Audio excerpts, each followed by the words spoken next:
Ich will immer nicht, dass sie denkt, sie muss mir helfen, weil sie soll ja Kind sein. Die Kinder kennen mich ja nicht anders.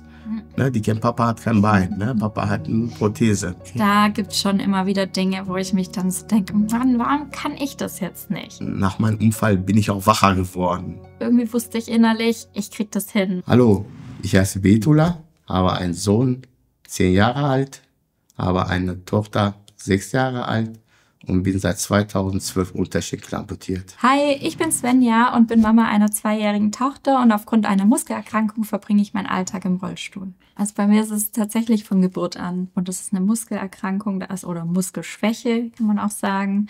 Da werden die Muskeln nicht so richtig gut versorgt. Ich kann jetzt zum Beispiel auch nicht trainieren und dadurch die Muskeln aufbauen oder so. Die sterben mit der Zeit immer mehr ab. Also ich konnte als Kind auch noch laufen und war erst mit dem Gehwagen unterwegs und dann als Teenagerin habe ich meinen Rollstuhl dann den ersten bekommen und konnte aber trotzdem noch weite Strecken laufen. Und jetzt ist halt eigentlich aktuell so, dass ich sage, ich kann schon hinstehen, ich kann auch 1-2 Schritte gehen, aber jetzt nicht mehr richtig frei weite Wege oder so. Und deswegen bin ich mit dem Rollstuhl jeden Tag unterwegs. Aber kommst auch natürlich auch wahrscheinlich über die Jahre gut zurecht damit, ne? Ja, also ich sage immer, ich kenne es nicht anders. Ich konnte noch nie wirklich Treppen laufen oder rennen oder so. Vermisst du irgendwas? Ich glaube, früher hätte ich ganz klar gesagt, ich vermisse nichts. Aber das ist jetzt tatsächlich sowas, seit ich die Tochter habe. Okay. Da gibt es schon immer wieder Dinge, wo ich mich dann so denke, Mann, warum kann ich das jetzt nicht? Mit ihr so richtig rumtoben und sie richtig hochheben, sondern sie kann halt immer nur auf meinen Schoß grabbeln. Also ich hatte 2012 einen Arbeitsunfall gehabt, wo ich dann meinen Unterschenkel verloren habe. Und ich hatte das Glück gehabt, dass ich in Uniklinik Göttingen war. Gleichzeitig auch ein super Reha-Zentrum nebenan war. Also ich kann mein Leben zu 90% wieder so aufnehmen wie vor der Amputation halt. Okay. Ne? Und hast du wirklich auch sowas, wo du sagst, boah, das konnte ich davor total gut, das würde ich jetzt auch so wie früher können? Oder kommen selten so Gedanken? Ich habe vor meiner Amputation im Amateurbereich halt auch Fußball gespielt, war auch Fußballtrainer tätig. Bin heute noch als Fußballtrainer tätig bei dem Verein.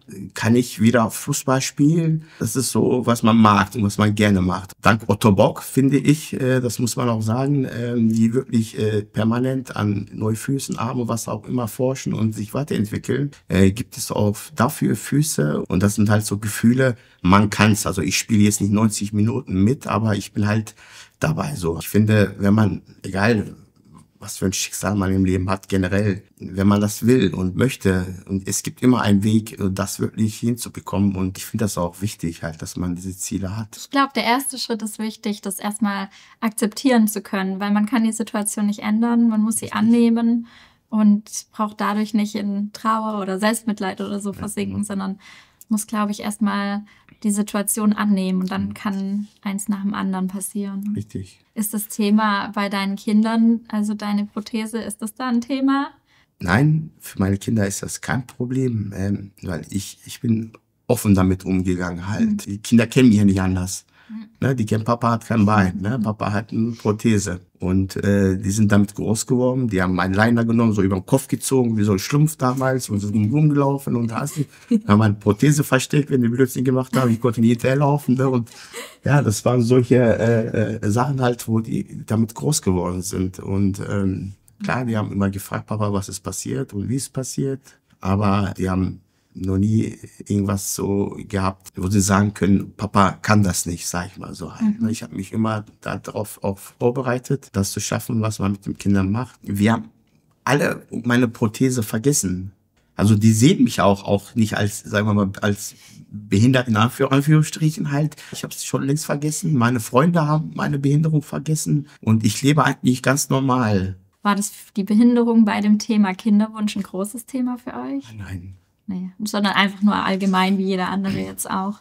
Also es ist auch wichtig, finde ich, die richtige Partner zu haben. Also ich war mit meiner jetzigen Frau 19 Jahre mittlerweile zusammen und seit 2013 verheiratet. Sie war wirklich in den 3 Monaten, war sie bis auf einen Tag jeden Tag im Krankenhaus. Ihr Wunsch war immer zu heiraten und ich war immer früher so, ja, können wir machen und irgendwann und wann und wie. Und ich habe es immer wirklich nach hinten geschoben. Ne?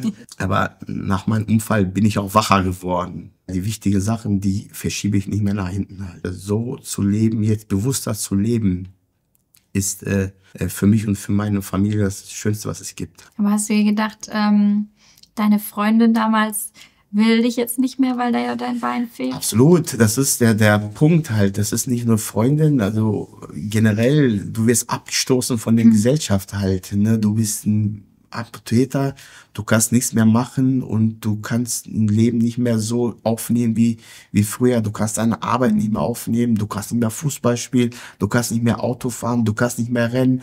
Deine Eltern, wie reagieren die? Deine Freundin verlässt sie dich. Und Freunde, wie behandeln sie dich?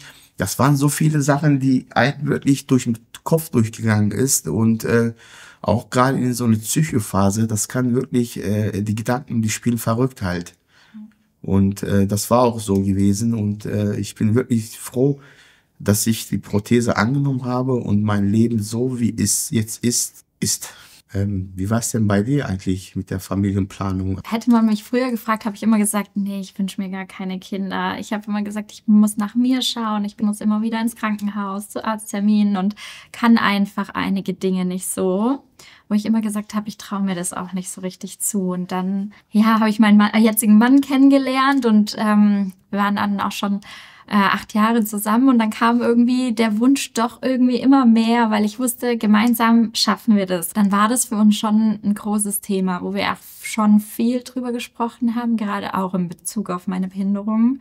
Wie kriegen wir das hin? Wie würden wir den Alltag gestalten? Wo brauche ich Unterstützung? Was kann ich nicht? Da braucht man auch einfach den richtigen Partner, der einen da komplett mit unterstützt und das als selbstverständlich ansieht und für ihn auch klar ist, dass er einfach manche Dinge übernehmen muss. Ja, dann haben wir uns tatsächlich relativ früh auch mal drum gekümmert, was gibt's für Möglichkeiten, gerade zum Beispiel Elternassistenz, dass ich doch einige Dinge machen kann mit der Kleinen, aber halt Unterstützung von jemandem bekommen, der mitkommt, damit ich nicht immer meinen Mann fragen muss. Dann ging es natürlich auch noch groß um das Thema, wie wird es mir in der Schwangerschaft ergehen mit meiner Muskelerkrankung, was macht es mit meinem Körper. Kein Arzt oder kein Neurologe hat gesagt, ja, Svenja, kein Thema, sondern alle immer, oh ja, jeder Körper ist anders und alles ist unterschiedlich. Aber irgendwie wusste ich innerlich, ich krieg das hin. Hast du mal Angst gehabt vor der Geburt jetzt, sage ich mal so halt, ne? Das ist meistens der dann, wo man sich viele Gedanken macht, ne?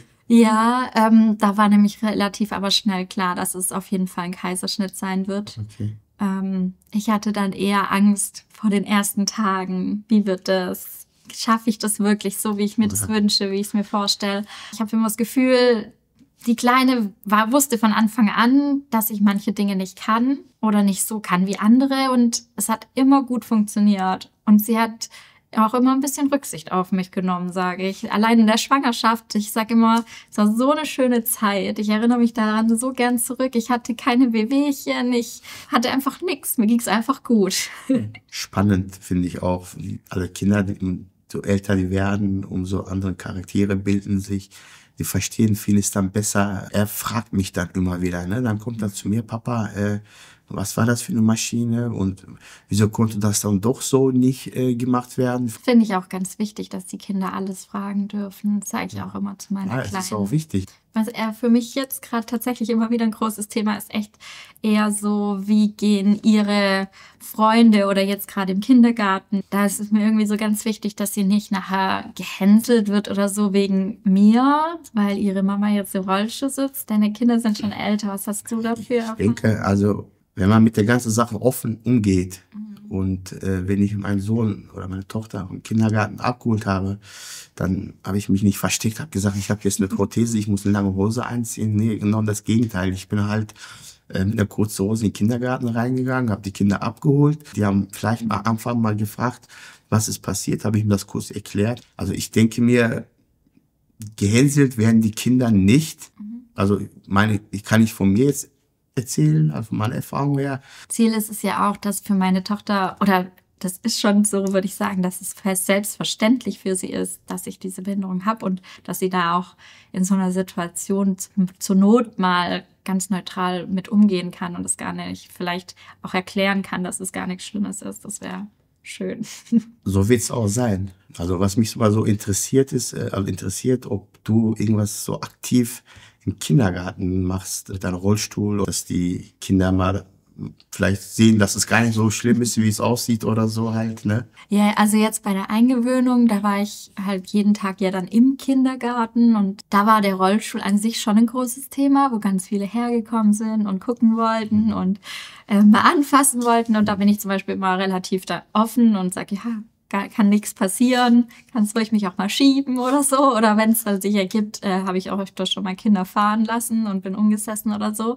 Mittlerweile, es gibt so viele schöne Kinderbücher, wo einfach das Thema Behinderung auch thematisiert wird, egal ob jetzt blind oder im Rollstuhl oder so. Damit es einfach, ja, nicht so was Besonderes ist, der Rollstuhl, habe ich jetzt zum Beispiel nachgefragt, ob ich einfach 1, 2 Kinderbücher mal spenden darf, mitbringen darf, dass die einfach auch ganz normal wie die anderen Bücher mit im Bücherregal stehen und dass man die sich einfach zum Beispiel auch angucken kann. Und das denke ich, das könnte vielleicht zum Beispiel auch helfen, von klein auf Normalität zu schaffen für die Kinder mit. Allgemein für die Kinder, ne? Genau. Dass die sehen halt, das ist eine gute Idee eigentlich, ne? Ich brauche einfach länger, bis ich eine Jacke angezogen habe, bis ich einen Reißverschluss zu habe.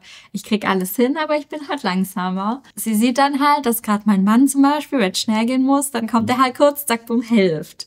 Und ich merke halt an ihr, dass sie das auch immer wieder macht und einfach wirklich dann herkommt zu mir.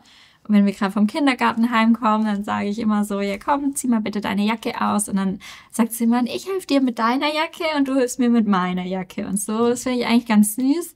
Aber ich finde es auch immer ein schwieriger Grad. Ich will immer nicht, dass sie denkt, sie muss mir helfen, weil sie soll ja Kind sein und das genießen kann und nicht denken immer, oh, jetzt muss ich der Mama helfen und für sie da sein und sie unterstützen. Das ist zum Beispiel gerade für mich so ein Grad, wo ich mir auch immer wieder so ein bisschen Gedanken mache. Ich finde es schön und ich bin dankbar, dass sie wirklich so hilfsbereit ist. Aber ich möchte nicht, dass sie denkt, sie muss das machen. Habt ihr eure Behinderung schon mal als Ausrede bei euren Kindern benutzt, wenn ihr auf etwas Bestimmtes keine Lust hattet? Ja. Vorbei. Ab und zu wird man ja eingeladen zu Besuch.